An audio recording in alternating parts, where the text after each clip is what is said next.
إن الحمد لله نحمده ونستعينه ونستغفره ونعوذ بالله من شرور أنفسنا ومن سيئات أعمالنا من يهده الله فلا مضل له ومن يضلل الله فلا هادي له ونشهد أن لا إله إلا الله وأشهد أن محمدا عبده ورسوله أما بعد فإن خير الحديث كتاب الله وخير الهدي هدي محمد صلى الله عليه وسلم وشر الأمور محدثاتها وكل محدثة بدعة وكل بدعة ضلالة وكل ضلالة في النار. فأعوذ بالله من الشيطان الرجيم. بسم الله الرحمن الرحيم. اقرأ باسم ربك الذي خلق خلق الإنسان من علق اقرأ ربك الأكرم الذي علم بالقلم علم الإنسان ما لم يعلم. وقال النبي صلى الله عليه وسلم في الحديث طلب العلم فريضة على كل مسلمين. সম্মানীয় উপস্থিত সম্মানীয় যোগ্যতম সভাপতি মহাশয় ও মঞ্চে উপবিষ্ট শ্রদ্ধেয় ওলামায়ে কেরামগণ ও আজকে শ্রোতা মণ্ডলী, আজকে আমি আপনাদের সম্মুখে যে বিষয়টা নিয়ে উপস্থিত হয়েছি সেটি হচ্ছে শিক্ষা। সম্মানীয় শ্রোতা মণ্ডলী, শিক্ষার সংজ্ঞা অনেকেই অনেক রকম ভাবে দিয়ে থাকে। তার মধ্যে অন্যতম একটি সংজ্ঞা হচ্ছে ইসলামী শিক্ষা, অর্থাৎ শিক্ষা মানুষের জীবনের এমন একটি গুরুত্বপূর্ণ জিনিস যেটি মানুষকে একটি উন্নতির শিখরে পৌঁছে দেয়, যেটি মানুষকে সামাজিকভাবে, যেটি মানুষকে নৈতিকভাবে, যেটি মানুষকে চারিত্রিকভাবে একটি সুন্দর গুণে গুণান্বিত করে। সম্মানীয় শ্রোতা মণ্ডলী, এই শিক্ষার মূল্য অশেষ, যার এই শিক্ষার মূল্যকে অন্য কোনো জিনিস দ্বারা পরিমাপ করা যায় না। কোনো রূপ, কোনো সোনা, কোনো চাঁদি, কোনো মূল্যবান পাথর দিয়ে এই শিক্ষার তুলনা চলে না। সেই জন্যই তো কবি বলছেন, ইলম ও দৌলত है जो कभी लूटते नहीं, जो कभी लुटाते नहीं, खर्च करने पर भी खाटते नहीं। শিক্ষা এমন একটি সম্পদ, শিক্ষা এমন একটি জিনিস যে এই জিনিসটা কোনো চোর, কোনো ডাকাত চুরি করতে পারে না। এবং সেই শিক্ষাকে খরচ করলে, সেই শিক্ষাকে ব্যয় করলে আপনার শিক্ষা কখনোই কমবে না। সম্মানীয় উপস্থিতি, অন্যান্য জিনিস যদি আপনি ব্যয় করেন, অন্যান্য জিনিস যদি আপনি ব্যবহার করেন, সেই জিনিসটি কমে যাবে, কিন্তু শিক্ষা কখনোই কমবে না। সেই শিক্ষা আপনার মধ্যে আরো বৃদ্ধি পাবে। আজকে যে আমি আপনাদের সম্মুখে আজকে বক্তব্য দিচ্ছি, আমার শিক্ষা কমছে না, বরং সেই জিনিসটি আমার আরো বেশি বেশি করে প্র্যাকটিস, রিহার্সেল হয়ে যাচ্ছে। সম্মানীয় শ্রোতা মণ্ডলী, তাহলে আমরা বুঝলাম শিক্ষা এমন একটি মূল্যবান জিনিস যা কখনো শেষ হয় না। এবার আমরা জানবো আমাদের কাছে, অর্থাৎ উম্মতে মুহাম্মাদের কাছে ইসলামী শিক্ষা, অর্থাৎ শিক্ষা কিভাবে এলো। সম্মানীয় উপস্থিতি, আইয়ামে জাহেলিয়াতের যুগ, বর্বরতার যুগ, অজ্ঞতার যুগ, যে যুগে নারীদেরকে হত্যা করা হতো, শিশু সন্তান জন্ম হলে তাকে হত্যা করে দেওয়া হতো, সেই যুগে বিভিন্ন রকম পাপে পরিপূর্ণ ছিল, যে যুগে মানুষ মূর্তি পূজা থেকে শুরু করে বিভিন্ন রকম পাপ কর্মে লিপ্ত ছিল, সেই যুগে আল্লাহ তাআলা সেই অন্ধকার যুগে, সেটিকে অন্ধকার যুগ বলা হয়েছে, সেই অন্ধকারের যুগের মধ্যে রাসূলুল্লাহ সাল্লাল্লাহু আলাইহি ওয়াসাল্লামকে প্রেরণ করলেন এবং তাদের মধ্যে রাসূলুল্লাহ সাল্লাল্লাহু আলাইহি ওয়াসাল্লামকে আলো হিসেবে পাঠালেন। এবং রাসূলুল্লাহ সাল্লাল্লাহু আলাইহি ওয়াসাল্লামকে পাঠানোর পরে তিনার উপর নবুয়ত দিলেন, এবং নবুয়তের প্রথম যে ওহী, সেই ওহী জিবরিল আমিন দ্বারা দিয়েছিলেন, সেই প্রথম ওহী হচ্ছে ইকরা, অর্থাৎ পড়ো। তখন রাসূলুল্লাহ সাল্লাল্লাহু আলাইহি ওয়াসাল্লাম বললেন পড়তে জানি না, তখন জিবরিল আলাইহিস সালাম আবারো বলল তুমি পড়ো। রাসূলুল্লাহ সাল্লাল্লাহু আলাইহি ওয়াসাল্লাম বলল আমি পড়তে জানি না, এইভাবে চলতে থাকলো। পরিশেষে জিবরিল আলাইহিস সালাম বলল ইকরা বিসমি রাব্বিকাল্লাযী খালাক, পড়ো তোমার প্রতিপালকের নামে যিনি তোমাকে সৃষ্টি করেছেন। খলাকাল ইনসানা মিন আলাক, যিনি তোমাকে সৃষ্টি করেছেন জমাট বাঁধা রক্তপিণ্ড হতে। ইকরা রাব্বুকাল আকরাম, পড়ো তোমার প্রতিপালকের সম্মানিত। আল্লাযী আল্লামা বিল কলাম, যিনি তোমাদেরকে কলম দ্বারা শিক্ষা দিয়েছেন। আল্লামাল ইনসানা মা লাম ইয়ালাম, যে শিক্ষা দিয়েছে তা মানুষ জানতো না। অতএব আল্লাহ তাআলা মানুষকে প্রথম শিক্ষা, প্রথম আদেশ, যে আদেশটি বলেন সেটি হচ্ছে শিক্ষা সম্পর্কে। আল্লাহ তাআলা মানুষকে বলেনি তুমি সালাত আদায় করো, সিয়াম পালন করো, যাকাত প্রদান করো, এই সমস্ত কোনো কিছুই বলেনি। প্রথম আদেশ হচ্ছে শিক্ষা। কেননা আল্লাহ তাআলা এমন হিকমতের মালিক, আল্লাহ তাআলা সবকিছু ভালো জানেন। কেননা কোনো ব্যক্তি যদি কোনো বিষয়ের প্রতি কোনো নির্দিষ্ট বিষয়ের যদি শিক্ষা অর্জন না করে, সেই জিনিস সম্পর্কে না জানে, তাহলে সেই ব্যক্তি বুঝবে না সেটি খারাপ নাকি ভালো, সেটি মন্দ নাকি ভালো। অর্থাৎ কোনো জিনিস সম্পর্কে যদি আপনাকে জানতে হয়, তাহলে সেই জিনিস সম্পর্কে সর্বপ্রথমে আপনাকে শিক্ষাকে অর্জন করতে হবে। এই সময় রাসূলুল্লাহ সাল্লাল্লাহু আলাইহি ওয়াসাল্লাম হাদিসের মধ্যে বলেন, তালাবুল ইলমি ফারিদাতুন আলা কুল্লি মুসলিমিন, শিক্ষা অর্জন করা প্রত্যেক মুসলমান নর নারীর উপর ফরজ। রাসূলুল্লাহ সাল্লাল্লাহু আলাইহি ওয়াসাল্লাম শিক্ষাকে ফরজ বলেছে, অর্থাৎ প্রত্যেক মুসলমানের জন্য যেমন নামাজ রোজা ফরজ, ঠিক তেমনই ভাবে শিক্ষা অর্জন করা ফরজ। শিক্ষা অর্জন করা কতটুকু ফরজ মানুষের জন্য? সম্মানের উপস্থিতি, একজন মানুষকে ততটুকু শিক্ষা অর্জন করা ফরজ যাতে করে সেই মানুষটি সমাজের বুকে চলার পথে, সমাজের বুকে হালাল হারামের পার্থক্য এবং বিভিন্ন রকম জিনিস বোঝার ক্ষেত্রে যে সমস্ত সমস্যার মধ্যে পড়ে, সেই সমস্ত সমস্যা থেকে যেন সেই ব্যক্তি বেরিয়ে আসতে পারে, ততটুকু শিক্ষা একজন মুসলিম, একজন মানুষকে অর্জন করা ফরজ। সম্মানের উপস্থিতি, তাহলে রাসূলুল্লাহ সাল্লাল্লাহু আলাইহি ওয়াসাল্লামের এই বাণী দ্বারা আমরা সুস্পষ্টভাবে বুঝতে পারছি আমাদের উপর শিক্ষা অর্জন করা অতটুকু ফরজ। প্রত্যেক মুসলমানের জন্য শিক্ষা অর্জন করা অতটুকু ফরজ যাতে করে তার দৈনন্দিন জীবনে, তার প্রতিদিনের জীবনে যে সমস্ত সমস্যা ক্রিয়েট হয়, যে সমস্ত সমস্যার সম্মুখীন হয়, সেই সমস্ত সমস্যা থেকে সে যেন নিজে বেরিয়ে আসতে পারে।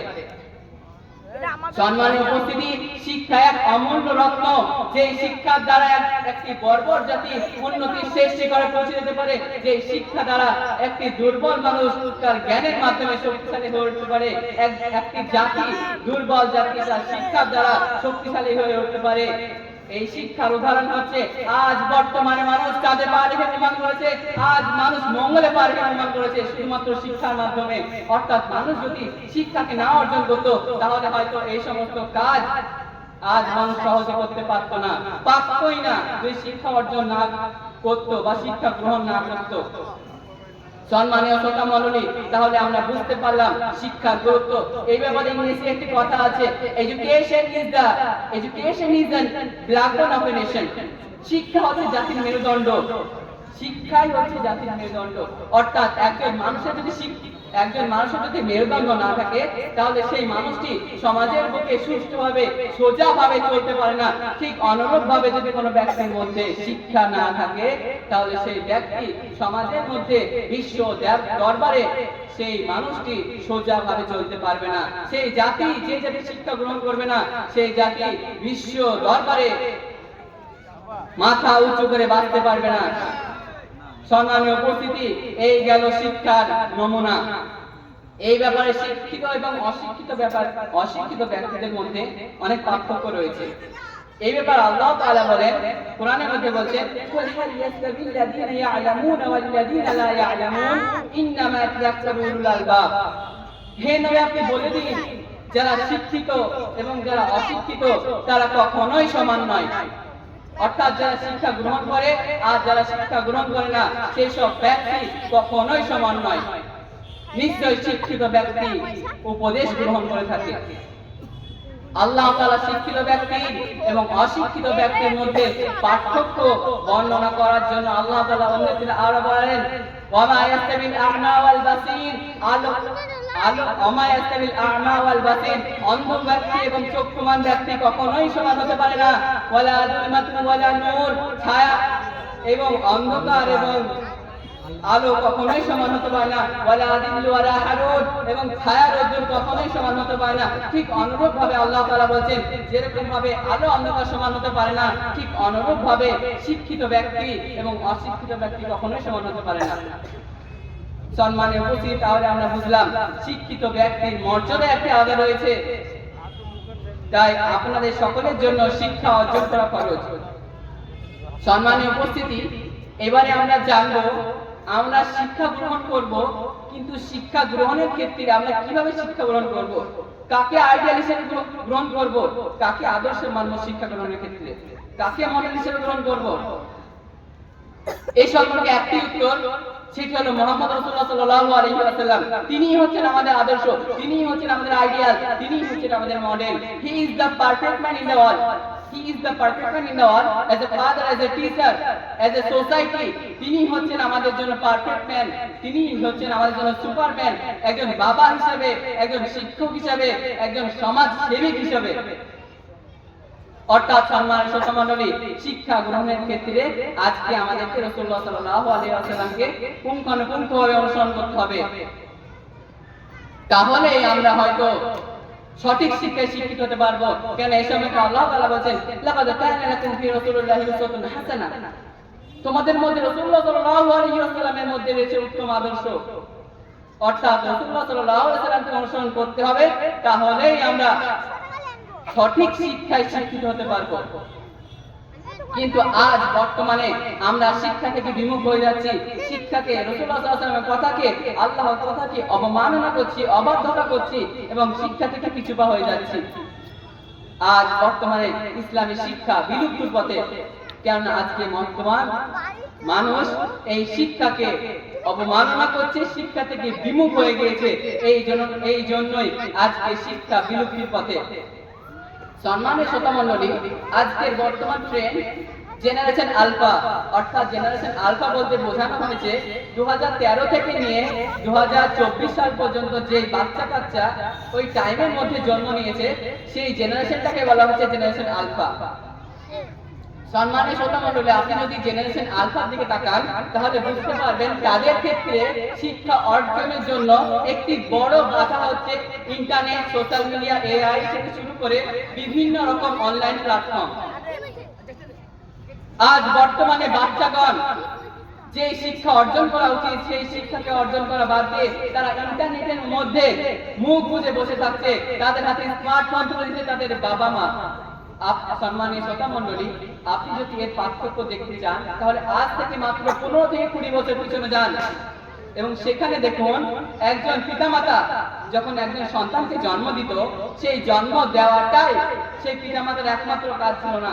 তাকে জন্ম দেওয়ার পর তাকে সঠিক শিক্ষায় শিক্ষিত করা, সামাজিক শিক্ষায় শিক্ষিত করা, তাকে নৈতিক জ্ঞান দেখানো এবং পারিবারিকভাবে, সামাজিকভাবে সকলের সঙ্গে সুসম্পর্ক রাখা, গুরুজনদের সঙ্গে দেখা হলে সালাম করা ইত্যাদি উপদেশ দেওয়া হতো। এবং সেই উপদেশ গ্রহণের মাধ্যমে সেই বাচ্চাটি ধীরে ধীরে তার বিকাশ হতো, তার বুদ্ধির বিকাশ হতো এবং সেই বাচ্চাটি একজন ওভারঅল, সেই বাচ্চাটি একজন সৎ ব্যক্তি বা সৎ মানুষে পরিপূর্ণ হতো। কিন্তু আজ যদি আপনি দেখেন জেনারেশন আলফার দিকে তাকান তাহলে দেখতে পাবেন একজন পিতামাতা শুধু বাচ্চাকে জন্ম দেওয়ার পর মাত্র 6 মাস বয়সে সেই বাচ্চা হাঁটতে পারুক বা না পারুক, সেই বাচ্চা কথা বলতে শিখুক বা না শিখুক, সেই বাচ্চার হাতে ইন্টারনেট, সোশ্যাল মিডিয়া, এআই থেকে শুরু করে বিভিন্ন রকম জিনিস তার হাতের মধ্যে ধরিয়ে দেওয়া হচ্ছে। এবং তার কারণ যাতে করে সেই বাচ্চা সমাজের সঙ্গে মিশতে না পারে, যাতে করে সেই বাচ্চা সমাজের ব্যক্তিদের সঙ্গে চলাফেরা না করতে পারে, যাতে করে সেই বাচ্চা ঘরের মধ্যে চুপটি করে বসে থাকে। সম্মানীয় উপস্থিতি, আপনি আপনার বাচ্চার হাতে ইন্টারনেট তুলে দিচ্ছেন যে বয়সে তার বয়স হচ্ছে আল কোরআন চেনার বয়স, তার রাসূলকে চেনার বয়স, আল্লাহকে চেনার বয়স, সেই বয়সে আপনি ইন্টারনেট দেখাচ্ছেন, সেই বয়সে আপনি তাকে সোশ্যাল মিডিয়া দেখাচ্ছেন। कोई বলছেন अफसोस हम चले ना सलामत रू की चाल, बेखुदी की चाल चले या खुदी की चाल।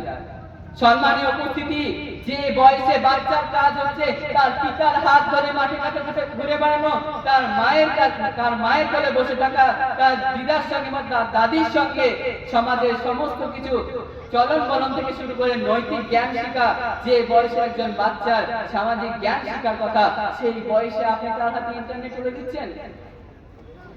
কুল্লুকুম, রাসূলুল্লাহ সাল্লাল্লাহু আলাইহি ওয়াসাল্লাম মধ্যে বলেন, কুল্লুকুম রাঈন ওয়া কুল্লুকুম মাসউলুন আন রায়াতিহি, কুল্লুকুম রাঈন ওয়া কুল্লুকুম মাসউলুন আন রায়াতিহি। প্রত্যেকেই দায়িত্বশীল। এইখানে যত পৃথিবীর বুকে যত ব্যক্তি রয়েছে সকল ব্যক্তি হচ্ছে দায়িত্বশীল এবং সেই দায়িত্বের ব্যাপারে কিয়ামতের দিন সেই ব্যক্তিকে প্রশ্ন করা হবে।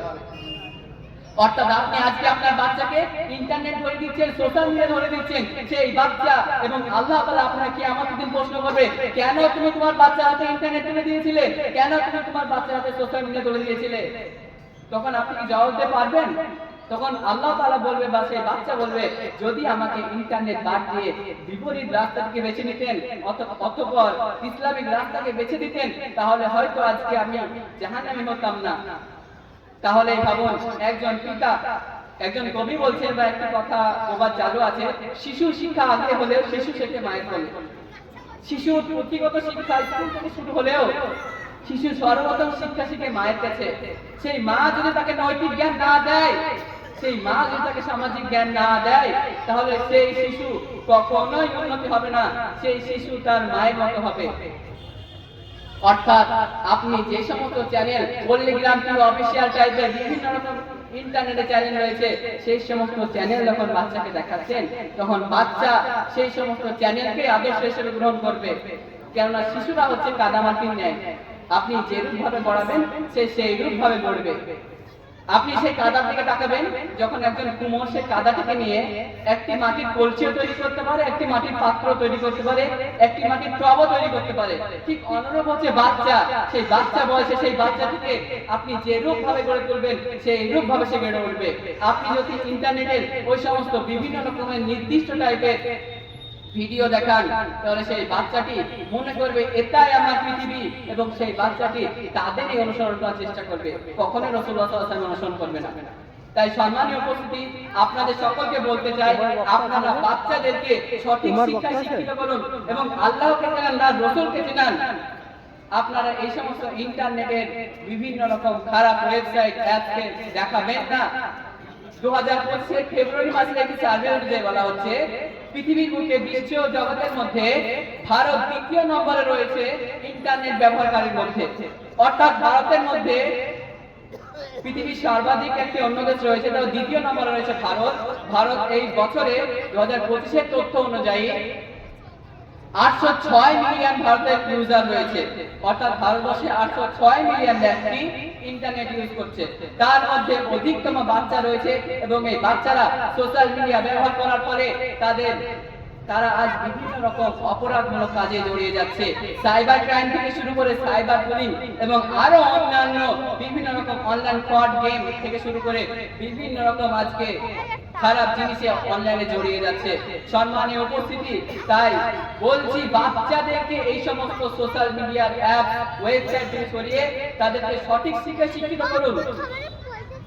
আজকাল বাচ্চাদেরকে যেভাবে আপনারা সোশ্যাল মিডিয়ার প্রতি অ্যাডিক্টেড করে দিয়েছেন, যেভাবে তাদেরকে একজন মদের নেশায় যেমন ভাবে একজন মানুষ অ্যাডিক্টেড হয়ে যায়, ঠিক অনুরূপভাবে সোশ্যাল মিডিয়া তাই।